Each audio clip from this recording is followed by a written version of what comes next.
2 Makabeuesachem chapter 6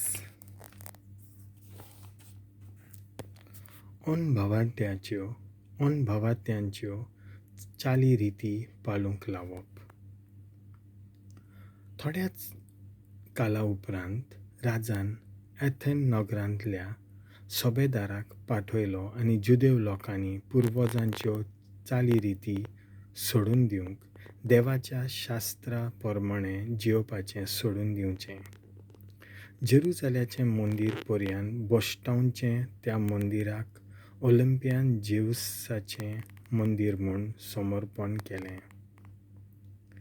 जेरुसलेम दोंगरार आसलेल्या मंदिराक जेवस वाटसुऱ्यांच्या आस्कार्याच्या नांवान वळखूंक तांणी बोल केलें.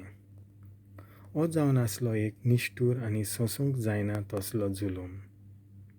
विदेशी लोक मंदिरांत भोंवताले आनी सोरो पियेताले आनी सगळीं माणसुगे भायलीं कर्तुबां ते तातूंत आदारताले. तितलेंच न्हय, कुडीचो धंदो करपी बायलांक ते हाडटाले आनी तांचे कडेन कुडीचो भोग घेताले. आडवारलेल्यो वस्तू ते मंदिरांत घेवन वेताले. आमचे समृद्धींत आडवारलां तसल्या वस्तूंनी वेदीचेर बलिदानां कोत्ताले. सोनवाराचो दीस मनवंक तर कसोच जायनासलो. तश्यो कसल्योय पारंपारीक परबो आपूण जुदेव म्हणून सांगूंक लेगीत तांणी आपलीं तोंडां उगडूंक जायनासलीं. दर म्हयन्याक जेन्ना राजा आपलो जल्म दीस मनयतालो तेन्ना जुदेवांक बलिदानांत वांटो घेवंक बोल करताले.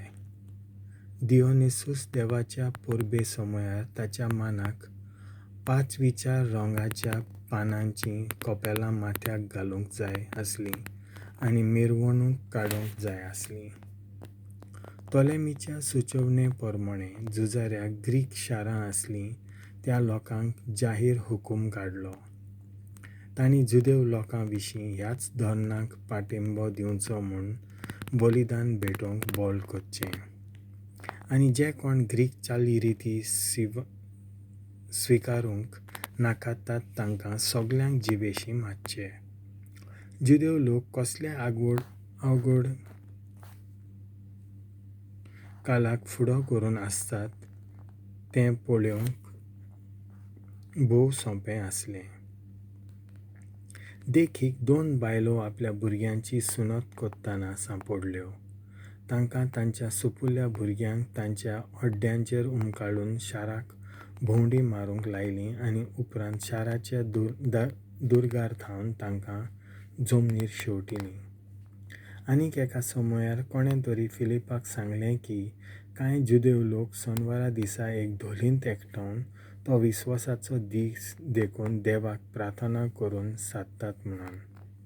फिलिपान तांकां सांपडायलीं आनी जिवींच हुलपायलीं. सोनवारा दीस तो लोक इतल्या मानान सादतालो की आपणाक सांपडायल्या उपरांत आपले सुटके खातीर तांणी कसलेच प्रयत्न करूंक नात. पिडापिडाचें देवीक म्हत्व. घडलेल्या भिरांकूळ घडण्यां विशींच्यो खबरो वाचतना तुवें निराशी जावचो न्हय म्हूण हांव वाचप्यां कडेन विनंती करतां. तूं अशें समजून घे की ही जावन आसली सर्वेस्पराची वाट आपले परजेक खास लावंक, पूण तिका नपयत करूंक न्हय. खरें म्हणल्यार एका मनशाक तांच्या पातकांची सुटसुटीत खास लायली जाल्यार ती एक मोगाची खुणा. ती खास लावंक चड वेळ घेवचे बदलेक सर्वेस्पर आमकां खेरीत भाशेन वागयता.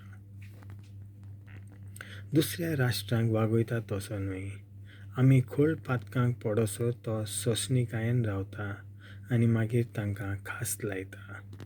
पूण आमी आनीक चड व्हडल्या पातकांनी पडच्या आदीं तो आमकां खास लायता.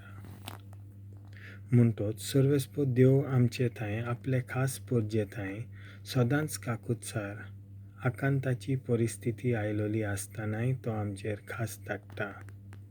पूण तो आमकां एक सुरी सोडिना. तुमकां उगडास येवचे खातीर ते थोडे विचार हांवें तुमचे मुखार दवरल्यात. आतां आमची कथा घेवन फुडें वेतले हांव. एलियाजाराचें बलिदान. समृद्धीच्या मुखेल शास्त्र्यां मदलो उतार पिरायेचो आनी पळोवपाक रूपवंत एलियाजार नांवाचो कोण एकलो आसलो. ताणें दुकराचें मांस खावचें म्हूण आपलें तोंड उगडूंक ताका बोल कोत्ताले. पूण लोजयेन जिवचे स्वातेर ताणें मानान मरूंक येवजिलें आनी आप-खुशेन वळवळ्यांच्या जाग्यार वचूंक तो फुडें सरलो. आपल्या जिवाचो सैमांतूच मोग आसा तो लेगून विसरून आडवारलोलें आसा तें सोडूंक धीर घेवंकूच जाय म्हूण somzotat तांचे भाशेन ताणें मासाचें थिम्पी उडयली. हें odhormi इयोदनाचें येजमानपण चलयतल्यांनी ताचे भोव आदले इश्टागतीक लागून ताका कुशीन काडलो आनी ताणें khaum-ieta तसलें खंयचेय तरेचें आपणेच रांदलोलें मांस हाड म्हूण सांगलें आनी राजान घाल्ल्या हुकुमा प्रमाणें इयोदनाचें मांस खातोले भाशेन धोंग घे म्हूण ताका बूट दिली. तांचे भोव आदले इश्टागतीच्या बोळेपणाचो फायदो काडून ही कोन्नी ताका मन्नांतलो वाटायतली आसली. पूण ताच्या वस्सांक सोबता आनी ताच्या म्हातारे पिरायेचो मान राखता तसलो निचेव घेवन आनी ताच्या पिकलोल्या केंसांक फावो त्या माना खातीर आनी भुरग्यापणांत थावन चाललोलें तें देखीवंत जिवीत मनांत धरून आनी चड करून देवानूच स्थापलोल्या povitr कायद्याक लागून ताणें sobhê-mazar आपलो भावार्थ दाखयलो आनी आपणाक जाता तितलो बेगीन पातालांत धाडात म्हूण ताका सांगलें. ताणें म्हणलें, असलो धोंग म्हजे असले पिरायेक सोबना आनी न्हय वर्सांचे पिरायेर एलियाजार पोरक्यांच्या जिविताच्यो चालती रिती मांडून घेवंक राजी जालो म्हूण जायतीं तरणाटीं चिंततलीं आनी थोड्योश्यो घडयो अदीक जिवचे आशेन अशें हांव करीन जाल्यार तीं म्हाका लागून सारके वाटेंतलीं घडये कड सरून पावतलीं. हे भाशेन म्हातारे पिरायेचेर हांव फकत नश्ट आनी भिरमोट हाडटलों. आतां हांव घडये मनशांचे खास्तींतलो सुटोन पूण हांव जिवो आसूं वा मरों म्हज्यान केन्नाच सर पदवेदाराच्या हातांतलो सुटूंक जावचें ना. देखून म्हजो जीव दिवन म्हजे म्हातारे पिरायेचो मान हांव राखतलों आनी मानादीक आनी povitr कायद्या पासत खुशेन आनी उदारपणान बरें मरण मरूंक जाता म्हूण तरणाट्यांक हांव बरी देख दवरतलों. हीं उतरां म्हणून तो वळवळ्यांच्या जाग्यार नीट गेलो. थोडो वेळ आदीं ताचे थंय एकदम दयाल आसले ते ताचे राखणदार ह्या ताच्या उतरां उपरांत अवचीत दारून जालें, कित्याक हें उलोवप तांकां सारकें पिशापण दिसलें. मार-फारांच्या भारान मरचे आदीं तो व्हडल्यान सुस्कारलो. म्हज्यान मन्नांतलो वाटोवंक जाताना हांव म्हजे कुडीर मार-फारांचे सगळे निश्ठूर कश्ट सोंसतां म्हूण povitr जानवायेन भरलोलो सर्वेस्पर बरें जाणो. पूण ताची हांव भक्ती कोत्तां देखून म्हजो आत्मो हे सगळे कश्ट खुशालकायेन सोंसता. हे भाशेन ताणें आपलो प्राण सोडलो आनी आपल्या मन्ना वरवीं न्हयच तरणाट्यांक पूण आपल्या राष्ट्रांच्या खूब भावां भयणींक वर्तेपणाचो उगडास आनी काळजीदारपणाचो नमुनो ताणें दवरलो. देवाचें उतर हें